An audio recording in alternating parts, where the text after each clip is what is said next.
Good afternoon, everyone.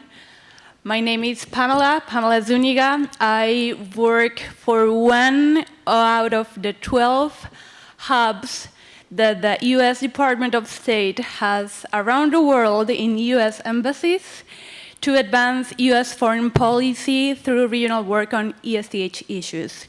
ESTH stands for Environment, Science, Technology, and Health. I'm honored here to be talking about the implementation of the GLOBE program and its amplification through the GLOBE Plus Post initiative, what we just heard about, thanks to Irina, Lynn, and Dixon. Since I'm not Eminem, let's get into it. Before we start, a bit of history and background. As you can see, the title of this presentation is Bridging Science Diplomacy and STEAM Education. So what's going on? What are we bridging? Why is it important? Well, let's first start with this question. What are the consequences of a broken bridge? I can hear you. What happens? Okay, a danger, a crisis, right? What happens if you're riding back home and you cannot use the bridge? It will be a crisis for you. It will be something that you don't want to see, right? Well, back in 2020 and 2021, at times where embassy officials were reporting COVID-19 consequences, and supporting humanitarian assistance, we also learned that we had an education crisis, also a health crisis, but that part of an education crisis was not as obvious. What does this mean or meant back then? Well, basically we know now, according to Programa Estado de la Nación, a regional scholar program that it's a leader in Latin America, that this education crisis is meaning an affected generation. An affected generation because of what they call an educational blackout, all because of prolonged interruptions in in-person classes, severely impacted learning. Right, but what does it mean is also not weeks, not months, but years of schooling lost. On average, 1.6 years in Latin America, in Latin American countries, and unfortunately about 2 years in Costa Rica and Mexico. Good news is Mexico, Costa Rica, Guatemala, and Uruguay are all GLOBE countries, so hopefully there's something that we can do over there. We also believe all is not lost. So based on our interaction with teachers, so many teachers from Costa Rica, Panama, all the 21 countries in our region somehow, from urban, rural, and indigenous communities, and other key stakeholders also. Based on all that, I would like to share with you what we think could be some pillars that we have found to be of help to tackle this crisis. Of course, using all the great resources that you are all familiar from the GLOBE program.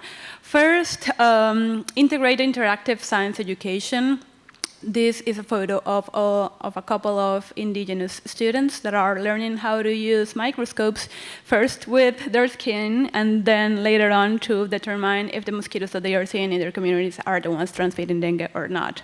So that's the first part, integrate interactive science education. We are 2 years behind. We don't want to get students bored. We want them to be learning and be excited about learning, but also integrating that based on the national curricula, especially post-pandemic.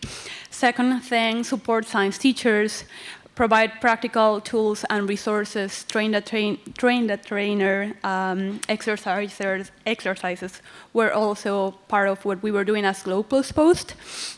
And also enhance accessibility.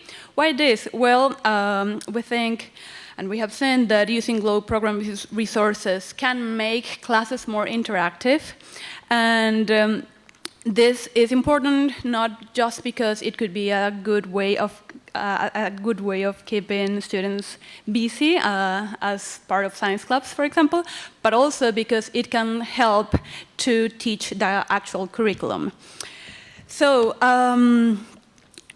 the end result of this collaborative effort that